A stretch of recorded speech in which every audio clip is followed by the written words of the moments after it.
Bom dia, meu querido e minha querida estudante, tudo bem com vocês? Espero que sim. Aqui é o professor de Física Tiago Lima para mais uma aula no YouTube. Desde já, eu agradeço a sua atenção. E caso, após o término dessa aula, você tenha alguma curiosidade, alguma pergunta que você queira fazer, você pode interagir comigo através do Instagram ou nos comentários do YouTube. Se você gostar desse vídeo, deixe um comentário, dê um joinha, compartilhe com seus colegas, aqueles que você sabe que vão ter interesse no assunto.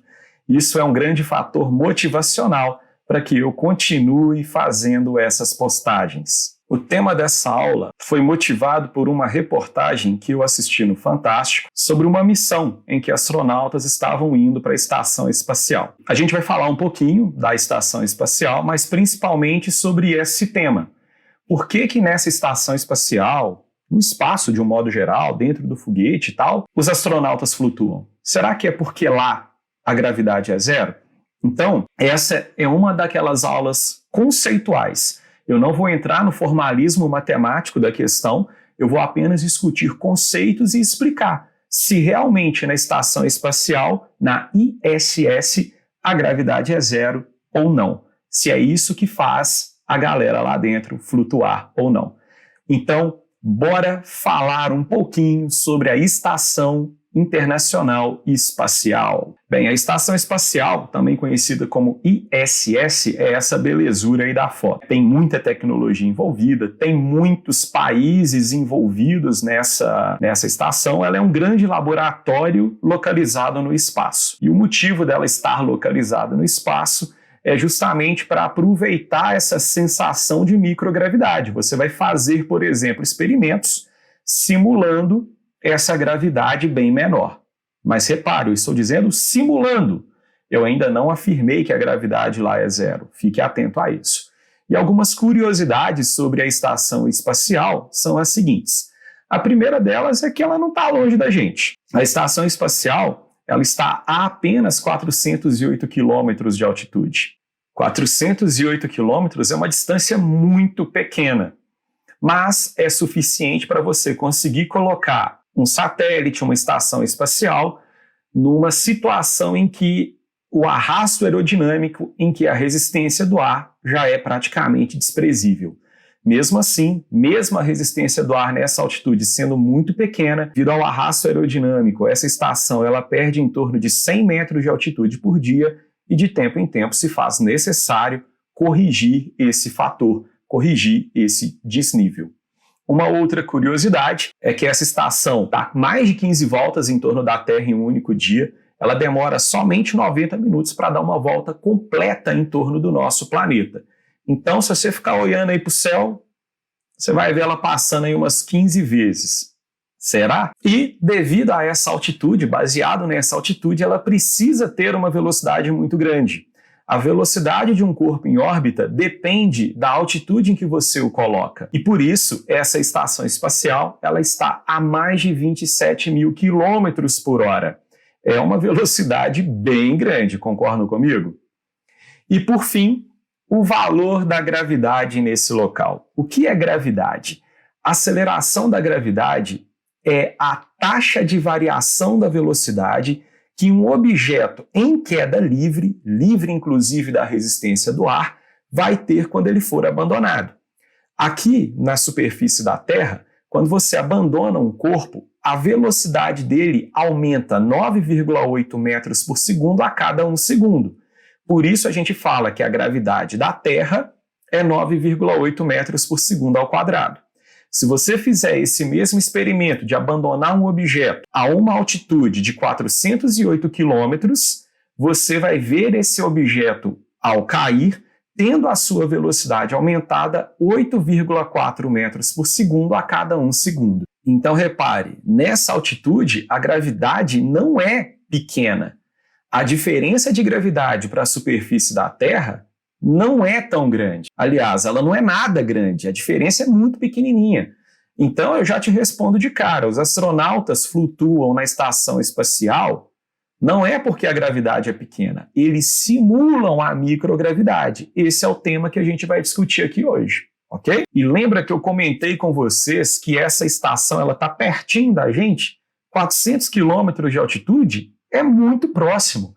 Tão próximo que se você souber o horário e o local no céu em que essa estação espacial vai passar, você não apenas pode visualizar a olho nu, como você também pode fazer um registro fotográfico, como o meu amigo Vinícius Januário fez. Para quem é de Contagem ou Belo Horizonte, região, está familiarizado, essa fotografia que o Vinícius fez é aqui de Contagem, ali da região próxima ao Shopping Contagem, né? O famoso Cefete de Contagem. Olha lá, a estação espacial é justamente esse risquinho passando aqui, ó. Nessa fotografia, o Vinícius ele faz uma longa exposição e nessa longa exposição ele captura a trajetória que a estação espacial vai percorrer, vai descrever no céu. O mais interessante dessa foto é você perceber que a olho nu, com uma câmera fotográfica, você consegue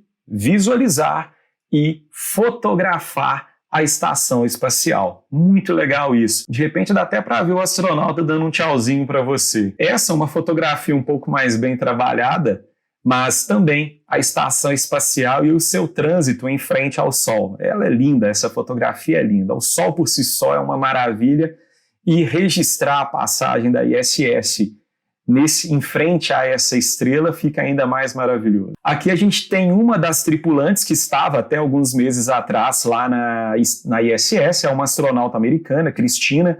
Ela é muito ativa no Instagram. Enquanto ela estava na ISS, ela sempre fazia fotos, selfies da galera lá dentro, mostrava um pouco dos experimentos. E aí nós temos, né, na fotografia a astronauta Cristina, que é a mulher que mais tempo permaneceu no espaço. Ela já bateu esse recorde e a astronauta está lá flutuando. Flutua por quê? Porque a gravidade é zero? Será? Acho que não.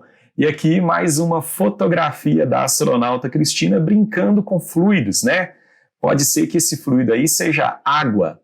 A água, quando ela está submetida a uma situação de microgravidade, ela toma um formato esférico. E nessa fotografia a gente tem inclusive essa esfera de água se comportando como uma lente, né? Uma lente que está invertendo, está formando uma imagem real do rosto da astronauta Cristina e invertendo essa imagem. Muito bacana. A ISS, como eu falei com vocês, ela tem o objetivo de ser um laboratório no espaço. Um laboratório que está simulando a microgravidade, mostrando como essa microgravidade afeta os experimentos. O que me motivou a fazer esse vídeo foi justamente uma reportagem que passou no Fantástico sobre o lançamento de um foguete da empresa lá do Elon Musk, né, da SpaceX, e futuramente o objetivo é levar milionários e bilionários para fazer um turismo no espaço. Então vamos a essa reportagem e fique atento aos segundos finais para vocês entenderem o errinho conceitual que aparece que a gente vai discutir. A decolagem tem que acontecer na hora exata, porque o alvo está a 400 quilômetros de distância. É como ir de São Paulo a Curitiba, mas a Estação Espacial Internacional gira em volta da Terra a 27 mil quilômetros por hora. São 15 voltas na Terra por dia. Esse é um dos momentos mais difíceis. Fazer o foguete desgrudar do chão. Tem que ter muita energia. Essa é a maior batalha contra a força da gravidade que a humanidade já empreendeu. Depois de apenas 2 minutos e meio de voo, o maior tanque de combustível já é desacoplado. E aí está o segredo da nova era de viagens espaciais. E os propulsores começam a viagem de volta. Imagina se cada vez que um avião voasse do Rio a São Paulo, ele fosse jogado fora. O propulsor reutilizável deixa tudo muito mais barato. E deu certo. Um segundo grupo de propulsores continuou a viagem até o foguete sair da órbita da Terra. Esse é o momento em que os astronautas começam a sentir que a força da gravidade diminuiu. Agora, eles estão sozinhos. Então vamos lá. No finalzinho desse vídeo, o repórter ele fala que a partir do momento que o foguete saiu da órbita do planeta Terra, os astronautas começaram a sentir a redução da força da gravidade. E nisso aparece um bonequinho, né, que começa a flutuar dentro do foguete. Primeiro ponto. Órbita é quando você tem um corpo girando em torno de outro e normalmente existe uma interação entre esses dois corpos. Então não faz sentido falar que a nave saiu da órbita da Terra. A Lua orbita a Terra. Ela gira em torno da Terra. Não faz sentido falar que o foguete saiu da órbita do nosso planeta. Ele ainda não estava girando. Então, no máximo, o que pode ter acontecido é ele ter entrado na órbita do nosso planeta Terra. Falar também que os astronautas começaram a sentir que a gravidade ela se tornou menor é um problema. Nós vimos que quando eles chegarem na ISS, na Estação Espacial, a gravidade é de 8,4 metros por segundo ao quadrado. Então, se eles ainda estão no meio do caminho, a gravidade ainda é muito grande. Eles não vão sentir essa ausência de gravidade a ponto de começarem a flutuar lá dentro. Caso você ainda não se convenceu de que a causa dos astronautas flutuarem dentro do foguete ou da própria estação não é a ausência de gravidade, eu vou mostrar através de um simulador o que acontece quando o campo gravitacional simplesmente deixa de existir. Então, na primeira simulação, eu coloquei o planeta Terra e a Lua. E aí, eu coloquei aqui a representação da força da gravidade. Os dois corpos se atraem mutuamente. O caminho está assinalado e eu vou dar um play. Olha o que está acontecendo. A Lua está orbitando o planeta Terra. A Lua se encontra a 384 mil quilômetros de distância do planeta Terra. E mesmo lá, ela está submetida ao campo gravitacional do nosso planeta. Perceba então, mesmo a uma grande distância, o campo gravitacional da Terra se faz presente na localidade da Lua. E é por isso que ela está em órbita. Veja o que acontece quando eu desligar a gravidade, a força gravitacional entre os dois astros. A Lua deixa de orbitar o nosso planeta e sai pela tangente, segue em movimento retilíneo uniforme pelo espaço. Está claro isso? Vamos fazer a mesma coisa com a estação espacial. Agora nós temos a Terra e a ISS atraindo-se mutuamente. Vou colocar essa estação para orbitar o nosso planeta. Então eu dou um impulso inicial, coloco-a numa velocidade específica e ela começa a girar em torno do nosso planeta. Tudo bem? A estação espacial está a apenas a 408 quilômetros do nosso planeta, ou seja, nessa localidade, o campo gravitacional terrestre é muito maior do que o campo gravitacional que a Terra gera, por exemplo, na localidade da Lua. Então, não é o campo gravitacional que ficou pequeno e que fez com que os astronautas ficassem flutuando.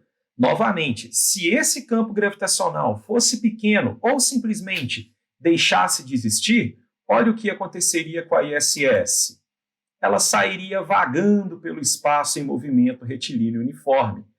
Portanto, não é a falta de gravidade ou uma pequena gravidade que faz os astronautas flutuarem na ISS. Bem, depois de te mostrar de várias formas que o campo gravitacional na ISS não é pequeno, ele vale 8,4 metros por segundo ao quadrado, eu espero ter te convencido que essa não é a causa dos astronautas flutuarem dentro da estação.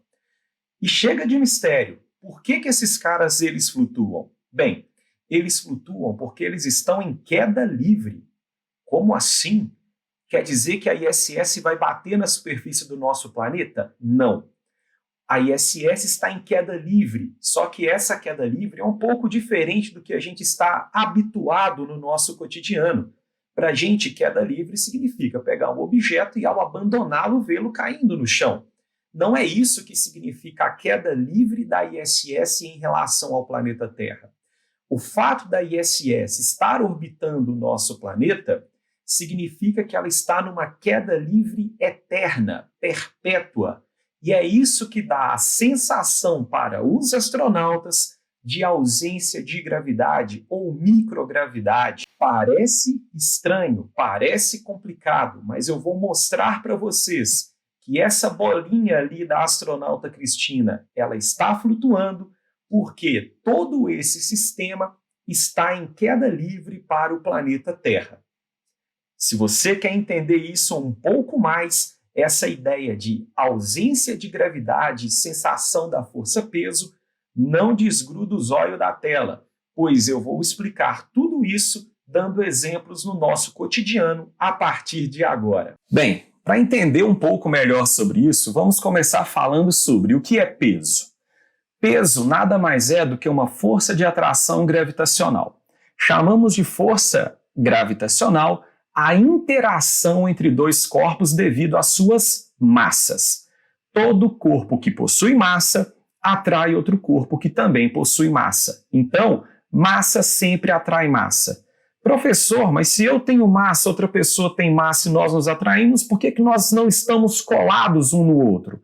É porque essa força gravitacional ela só vai ser muito relevante quando a gente tem uma grande massa, um planeta, uma estrela, por exemplo. Se você tem uma massa aí de 50 quilogramas, a outra pessoa tem uma massa aqui de 90 quilogramas, quando a gente calcula essa força gravitacional entre as duas massas, a gente percebe que ela é desprezível. Vocês podem até se atrair por outras coisas, mas não por causa da força gravitacional. Chamamos de força-peso a força que um planeta, por exemplo, vai atrair outros corpos que estão imersos em seu campo gravitacional. Então, eu sou puxado para o centro do planeta Terra. Essa força nós chamamos de peso. Peso nada mais é do que uma força de atração gravitacional. Ali nós temos o desenho da ISS, da Estação Espacial, sendo atraída gravitacionalmente para o centro do planeta Terra. Essa força gravitacional também pode ser chamada de peso. Sensação de peso. Será que a gente sente o nosso peso? Na verdade, não. A gente não sente a Terra puxando a gente. Na verdade, o que a gente fala que é a sensação de peso tem a ver com a compressão que você faz sobre uma superfície. Se você não estivesse comprimindo essa superfície, você teria sensação de peso nula. Então, a sensação que nós temos e que nós falamos assim, eu estou pesando sobre a superfície, na verdade eu estou comprimindo a superfície. A compressão é uma força que você exerce quando você está apoiado sobre uma superfície.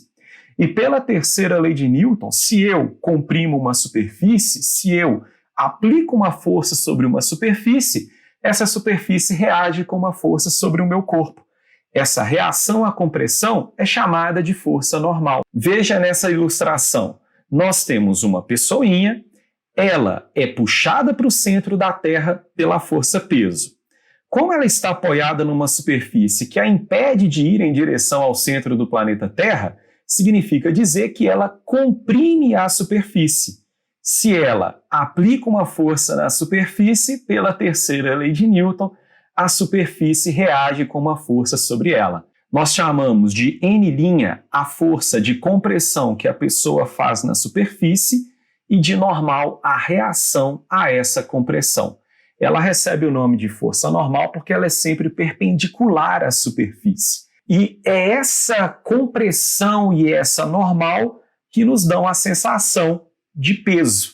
Vamos entender um pouco melhor sobre isso nos exemplos que eu vou comentar com vocês agora. A sensação de peso, ela muda dependendo da situação em que você se encontra. Você pode se sentir mais leve ou mais pesado. Mas isso tem a ver, como disse para vocês, com a força normal.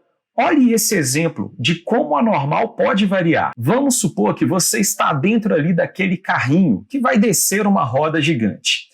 Então esse carrinho começou a descer, foi ganhando velocidade e por inércia esse carrinho ele tem a tendência de seguir em linha reta. Mas por que ele não segue em linha reta? Porque a superfície por onde ele passa o obriga a mudar de trajetória, o obriga a fazer a curva. Então por inércia ele quer continuar seguindo reto. Ou seja, ele comprime mais o assoalho dessa superfície, dessa roda gigante. se nós tivéssemos uma balança aqui, devido à inércia, na hora que esse carrinho ele passasse por essa balança acusaria uma leitura maior da compressão que ele faz sobre ela. Então, quando esse carrinho ele passar aqui embaixo, se você estiver ali sentado nele, você vai sentir a sua bunda comprimindo mais o banco, comprimindo mais o assoalho. Ou seja, você vai ter a sensação que o seu peso aumentou. Mas, na verdade, o seu peso não aumentou em nada. Foi apenas a inércia do seu corpo. Devido a ela, você tem a tendência de seguir reto e, por isso, você acaba comprimindo mais a superfície onde você está apoiado. Portanto, você terá uma sensação de que seu peso está maior. O contrário também pode acontecer. Vamos supor que agora o seu carrinho está subindo essa lombada da montanha-russa. Por inércia, a tendência desse carrinho é passar reto. Dependendo da velocidade que ele se encontra, isso realmente pode acontecer. Esse carrinho ele pode decolar. Não é o que a gente quer, ou talvez queira. Mas você já deve ter passado pela sensação de frio na barriga, que é quando você está num carro e ele quase perde contato com a superfície onde ele está apoiado, dá aquele friozinho na barriga. Isso normalmente acontece quando você vem em linha reta e de repente ele desce. Quando esse carrinho estiver chegando aqui em cima, ele tem uma tendência de passar reto. Então, se o seu corpo ele está tendendo a passar reto, você desprega um pouquinho a bunda ali da cadeira. Você faz menos força com a sua busanfa na cadeira. Como resultado disso, você se sente mais leve. Você tem a sensação que o seu peso diminuiu, mas o seu peso não diminuiu. Você apenas comprimiu menos o banco onde você está sentado. Um outro exemplo em que a gente tem a sensação de que o nosso peso está aumentando ou diminuindo é quando você se encontra dentro de um elevador. Se você mora em um prédio, perceba essa situação aqui, Você está dentro de um elevador. Você então aperta o botãozinho para esse elevador que estava inicialmente parado começar a descer. Então ele inicia esse movimento para baixo. Só que aí tem um detalhe.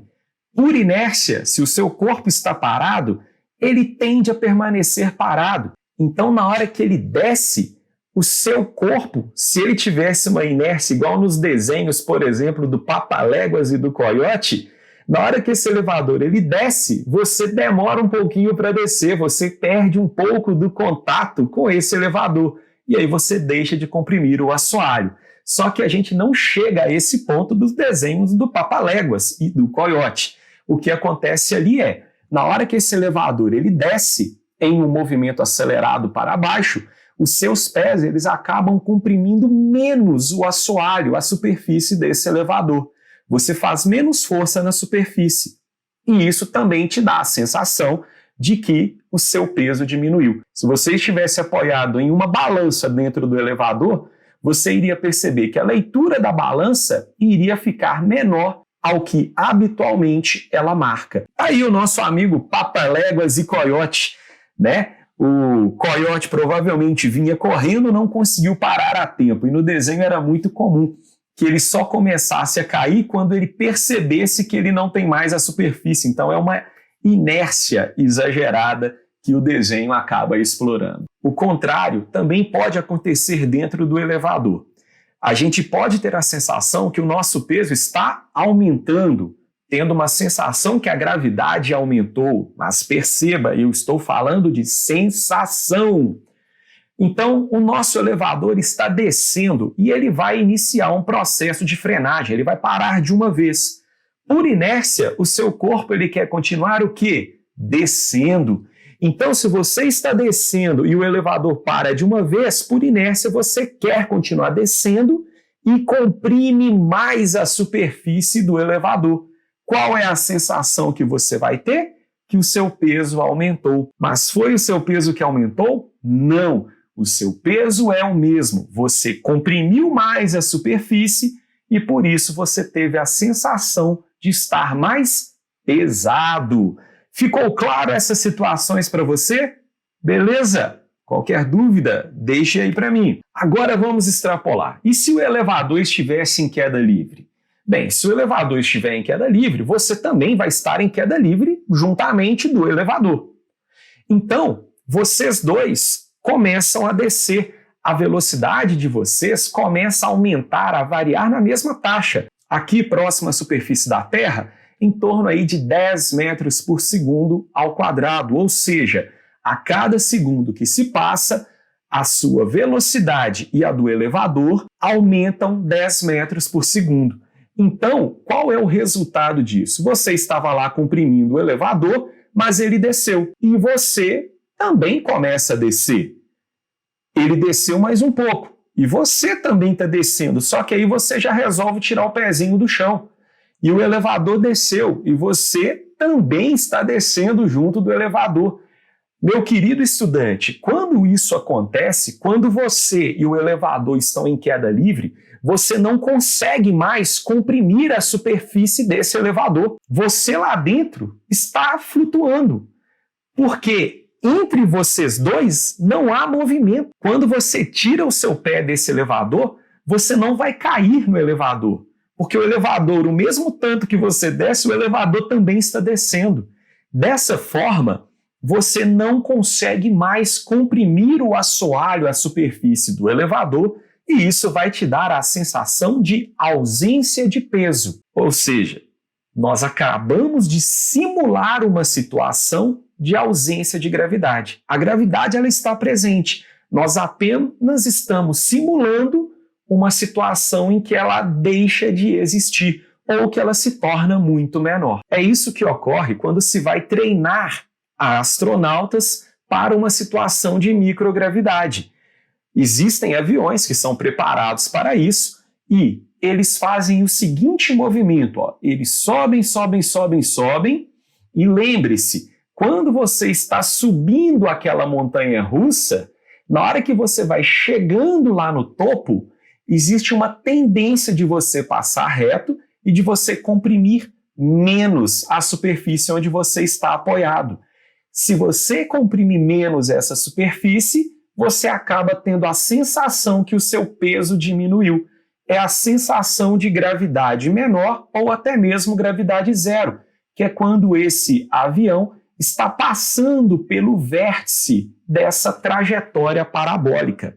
Então, é dessa maneira que se simula a gravidade zero. Poderíamos simular também colocando os astronautas dentro de um elevador, cortar o cabo de aço deste elevador e permitir que os dois caíssem em queda livre. Mas aqui, além de ser mais seguro, você consegue prolongar, você consegue fazer esse voo parabólico várias e várias vezes, prolongando a sensação de gravidade zero por vários e vários minutos. E dessa maneira fazer um treinamento adequado para os astronautas. Em seu livro Princípio, Isaac Newton demonstra o seguinte: imagine que você tenha a Terra e você possa subir no alto de uma montanha. E lá do alto dessa montanha você vai lançar projéteis horizontalmente, um lançamento horizontal. Devido à força da gravidade, esse objeto ele vai, além de ir para frente, ele vai cair.